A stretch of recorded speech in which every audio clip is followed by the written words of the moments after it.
गुरुजी, astrology में हम जब भी कुंडली देखते हैं, जब भी लग्न चार्ट देखते हैं, तो एक वर्ड आता है कि अरे आपका तो ये ग्रह वर्गोत्तम है। अब वर्गोत्तम है या रेट्रोगेट है या कैसा भी है, सबका अपना एक मतलब होता है। तो आज के पॉडकास्ट में गुरुजी हम वर्गोत्तम ग्रह को समझेंगे और ये हमसे क्या करवाना चाह रहा है। ये अगर हमें जन्म पत्रिका में मिला है तो इसका कुछ तो लॉजिक, कुछ तो रीज़न होगा। तो सबसे पहले गुरुजी, दर्शकों की अंडरस्टैंडिंग के लिए वर्गोत्तम ग्रह को मैं समझना चाहती हूँ कि कब ग्रह वर्गोत्तम होता है। बहुत अच्छा प्रश्न किया आपने इला जी, और स्पीकिंग ट्री के दर्शकों के लिए मैं बहुत बहुत शुभकामनाएं करता हूं और आशा करता हूं कि जो भी उनके मन में प्रश्न हों ये पॉडकास्ट सुनने के बाद वो बेशक पूछें, और ताकि उससे फिर कुछ और निकल के आएगा। वर्गोत्तम ये शब्द ही अपने भीतर बहुत कुछ संभाले हुए है। इसमें पहले तो शब्द आता है वर्ग, फिर वर्ग में भी उत्तम। जन्म कुंडली पराशर ऋषि ने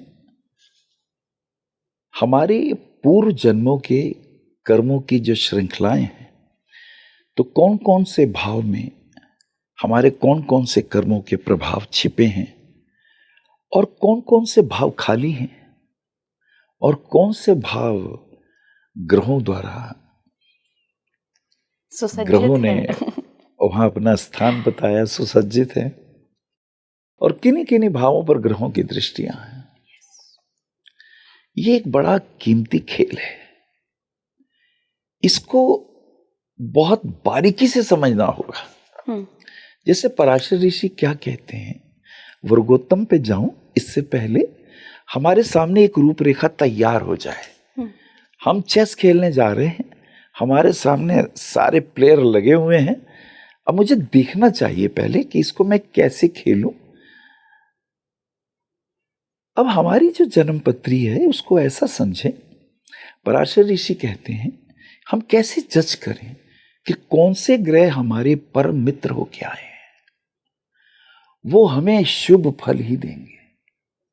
बहुत बड़ा सवाल है ये गुरुजी, कि कौन से ऐसे ग्रह हैं, वो कैसी भी दशा में हो, कहीं भी हो, वो हमें शुभ ही देंगे। पहला सूत्र देखा जा सकता है, ये सब दिखाएंगे आज। बहुत सुंदर। और वो कौन से ग्रह हैं, चाहे कितने ही शुभ क्यों ना हो, वो हमारे लिए अशुभ हो जाएंगे, ये इसके विपरीत है। और वो कौन से ग्रह हैं जो भारत सरकार की पुरानी नीति के कारण तटस्थ रहेंगे। अब कोई बच्चा नहर में डूब रहा हो, हम तट के किनारे खड़े हों, तो या तो हम कूदेंगे या चीखेंगे चिल्लाएंगे, पर ना हम कूदें ना हम चिल्लाएं, ऐसे ही शांत खड़े रहें। ऐसे तटस्थ ग्रह कौन से, इन्हें भी देखेंगे। और वो कौन से ग्रह हैं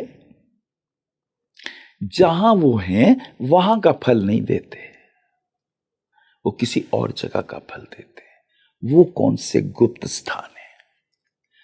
अगर ये चार चीजें आपने समझ ली तब वर्गोत्तम समझ में आएगा। बहुत सुंदर गुरुजी, तो पहले इन चार चीज़ों को ही समझते हैं। और मैं सही बताऊं अपने सारे दर्शकों को भी, आज मैं बहुत उत्साहित हूँ कि कितने सारे सूत्र ज्योतिष विद्या के गुप्त रहस्य आज मिलने वाले हैं। क्योंकि बिना इसको जाने हम वर्गोत्तम कैसे समझेंगे।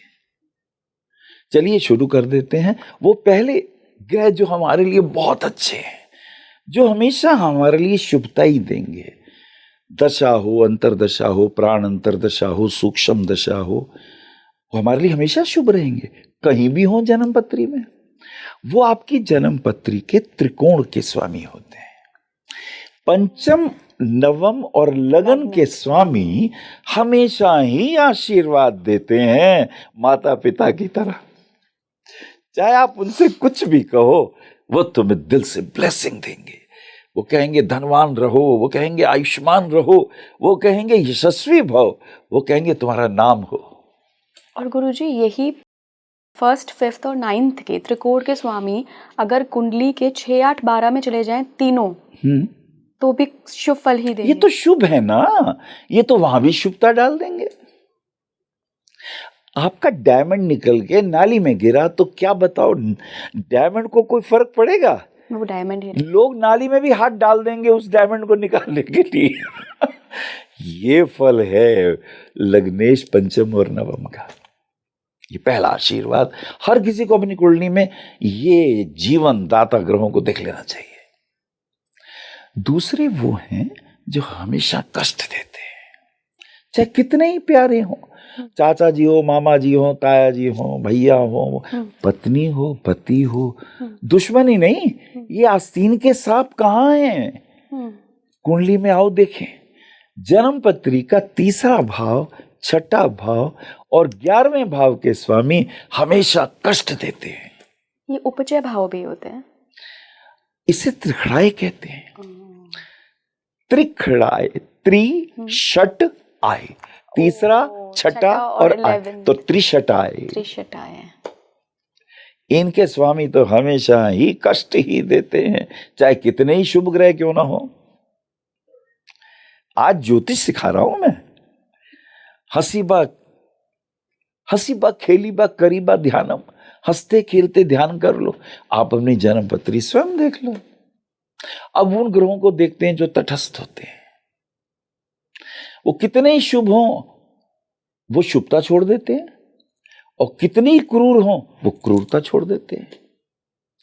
जन्म पत्री के प्रथम, चतुर्थ, सप्तम और दशम भाव के स्वामी तटस्थ होते हैं।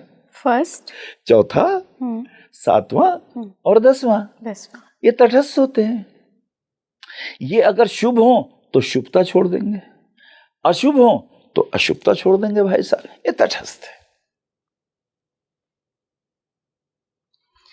तो गुरुजी, सबसे पहले आपने बताया कि त्रिकोण के स्वामी जो होते हैं वो हमारे लिए हमेशा शुभ होते हैं। एक उसमें जोड़ा था, अब इसमें भी एक जुड़ गया, इसमें भी जुड़ गया है। अब इसमें ये समझ लें कि लगन का महत्व ज्यादा होता है जो लग्नेश होता है, क्योंकि वो त्रिकोण का भी स्वामी है, इसलिए उसका महत्व थोड़ा ज्यादा है। लेकिन केंद्र में वो भी आता है। ये केंद्र है, आता है। अब एक उनका भी देख लें जो अपनी जगह का फल ही नहीं देते भाई साहब, किसी और जगह का फल देते हैं। दूसरे और 12वें भाव के जो स्वामी होते हैं वो अपने स्थान के फल नहीं देते, उनकी दूसरी राशि जिस स्थान पर होती है वहां का फल देते हैं। अब मान लीजिए दूसरे भाव में मिथुन राशि है तो मिथुन बुध यहाँ का फल नहीं देंगे, जहां उनकी छठी राशि पड़ी है वहां का भाई साहब फल देंगे। यानी पंचम भाव का फल दे देंगे ये बुध। 12वें भाव में अगर मकर राशि है और कुंभ राशि है लगन की, तो शनि 12वें का फल नहीं देंगे, लगन का फल देंगे। Got it. लेकिन अगर वहां चंद्रमा व सूर्य है तो वो वहीं का फल देंगे, क्योंकि उनकी एक ही राशि है। एक राशि है। लेकिन वहां भी एक कमाल है, अगर चंद्रमा 12वें का स्वामी होके कहीं और बैठे हैं तो ये वहां का फल देंगे, 12वें का फल नहीं देंगे। चंद्रमा जिस स्थान पर होगा वहां का फल, ये वहां का फल दे देंगे। ऐसी सूर्य, इस तरह चंद्र और सूर्य को कुंडली के 12 भावों में कहीं भी बैठे, इन पे कोई पाप प्रभाव, इन पे कोई भी दुष्प्रभाव देते ही नहीं, क्योंकि एक राजा है, एक रानी है।